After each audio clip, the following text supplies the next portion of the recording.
Coucou tout le monde, ici le Panda Dessinateur pour une nouvelle vidéo et j'espère que vous allez bien. Pour ma part ça va super.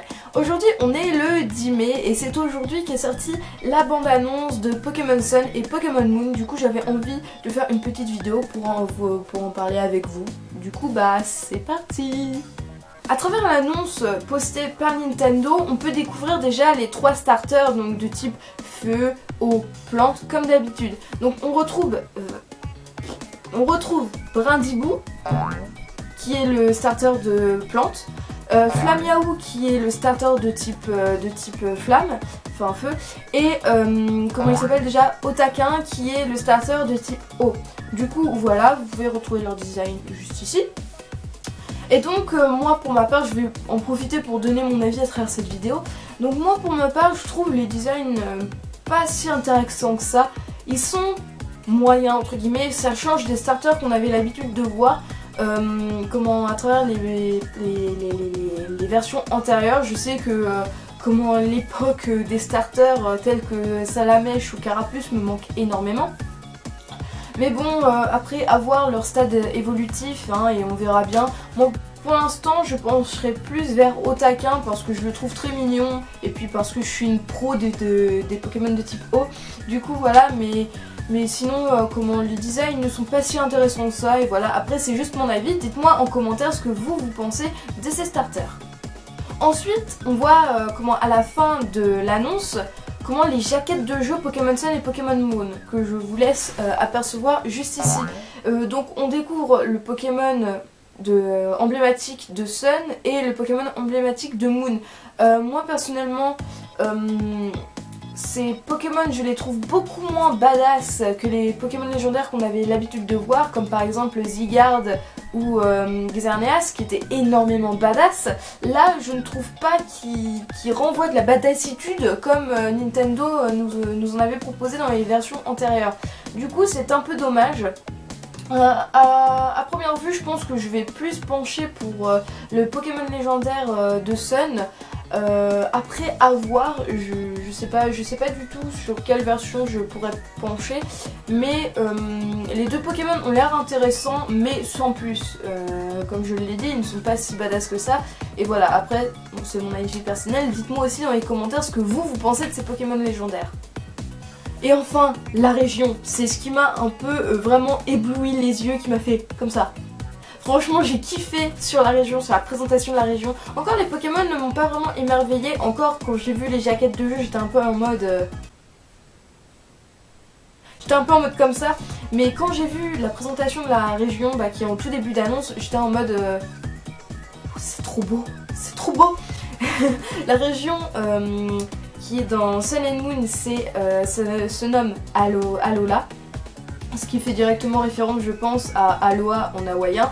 En plus la région a l'air vraiment très ensoleillée. On voit même des petits totems etc. Donc clairement c'est directement référence à... ça fait directement référence à Hawaï et aux îles hawaïennes. Du coup c'est vachement cool, j'ai trouvé ça, l'idée mais tellement ingénieuse. Je trouve ça génialissime.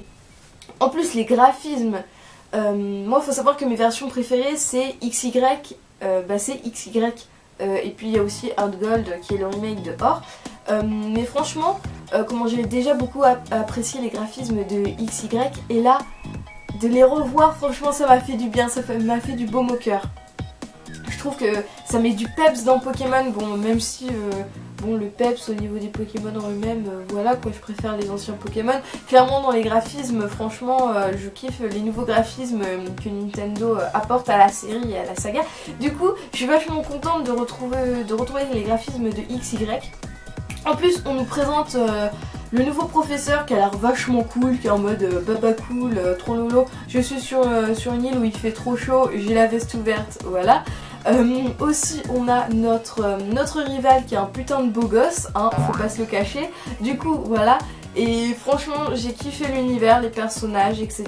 Les graphismes je les trouve juste géniaux, en même temps j'avais kiffé ceux de XY, du coup ça m'étonne pas que je surkiffe ceux de Sun and Moon. Du coup voilà, je suis trop contente.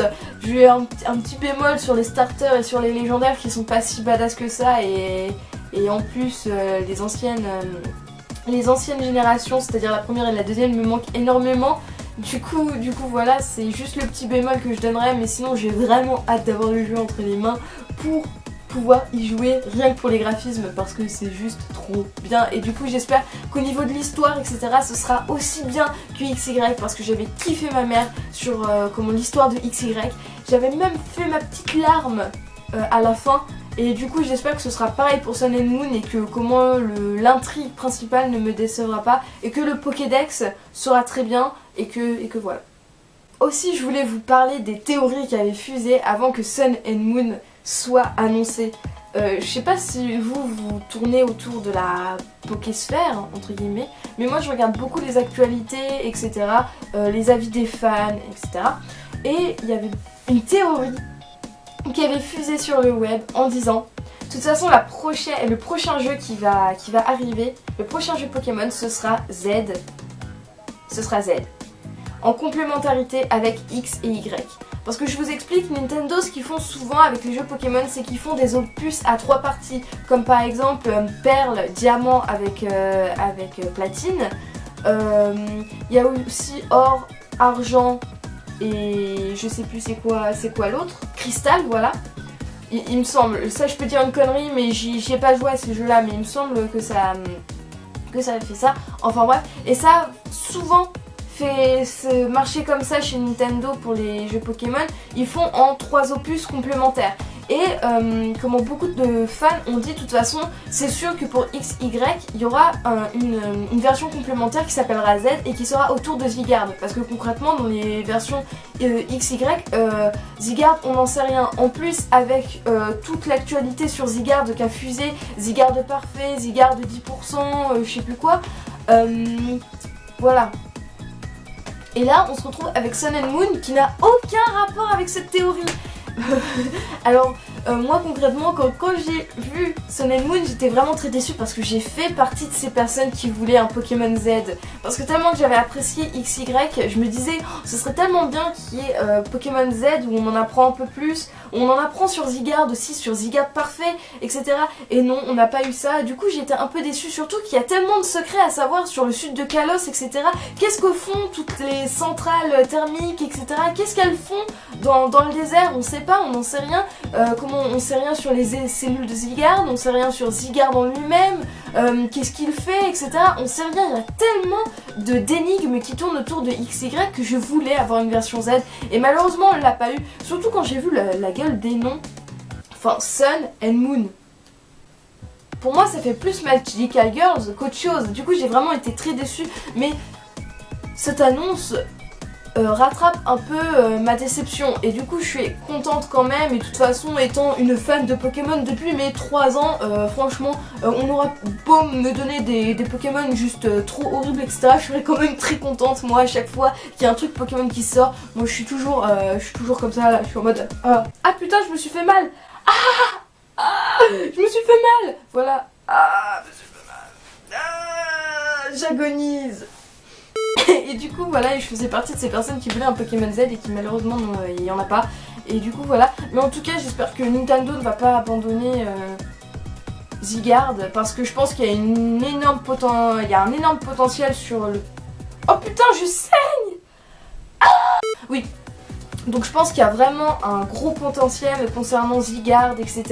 Surtout qu'en plus l'animé et les films ont remis ça sur la balance, c'est-à-dire Zygarde, les cellules de Zygarde, Zygarde parfait, et en plus la synergie entre dresseur et Pokémon. Ça j'espère franchement que dans Sun and Moon il y aura la synergie, même si la synergie en soi, ça, je sais pas si ça apportera quelque chose de bon, parce que déjà pour moi la méga évolution a été introduite par XY, on en a parlé dans Rosa. Et c'est comment s'ils sortent la synergie, je pense que ça fera trop de concepts en même temps. On n'a pas assez profité de la méga évolution et je pense que s'ils sortent la synergie tout de suite, franchement ça, je pense pas que ça apporterait quelque chose de bon. Je pense qu'il faut attendre au moins 2 jeux Pokémon, 2 vrais opus avant que la synergie sorte. Mais bon, après à voir, on va voir ça le 13 novembre quand le jeu sortira et on pourra en conclure quelque chose et on pourra voir s'il y aura la synergie. Pour ceux qui ne savent pas, la synergie c'est le fait que le dresseur soit en parfaite symbiose avec son Pokémon, comme Sacha et Amphinobi qui l'ont été dans l'animé ou dans un film, je sais plus trop quoi, je suis plus l'animé ou je suis pas les films pour l'instant. Du coup voilà. Mais du coup je suis pas déçue du tout. Dites-moi en commentaire, vous avez été dans quelle team, dans la team Pokémon Z ou dans la team un autre jeu Pokémon, parce que moi j'ai été dans la team Pokémon Z, je voulais absolument qu'il y ait un Pokémon Z, il n'y en a pas eu. Alors vous avez été dans quelle team hein? Dites-moi dans les commentaires, dites-moi aussi dans quelle team vous faites partie, c'est-à-dire Pokémon Sun ou Pokémon Moon, dites-moi quel starter vous allez choisir et dites-moi surtout votre avis et dites-moi vos théories, etc. Moi j'adore les théories sur les jeux Pokémon, franchement j'adore ça. Surtout que moi des fois j'y participe, j'y contribue, du coup voilà. Donc j'espère que cette vidéo vous aura plu. N'hésitez pas à aller voir l'annonce vous-même, hein, parce que franchement elle envoie du pâté et franchement ça serait sympathique, donc je vous mets le lien dans la description. Et voilà, n'hésitez pas aussi à vous renseigner autour de la Pokésphère, etc. C'est vachement intéressant et si vous êtes fan comme moi, vous allez vraiment apprécier et prendre votre pied. Voilà, c'était la blague de merde de la vidéo. Bon, en tout cas, on se retrouve pour de prochaines vidéos et de prochaines aventures. Donc, salut les bambous!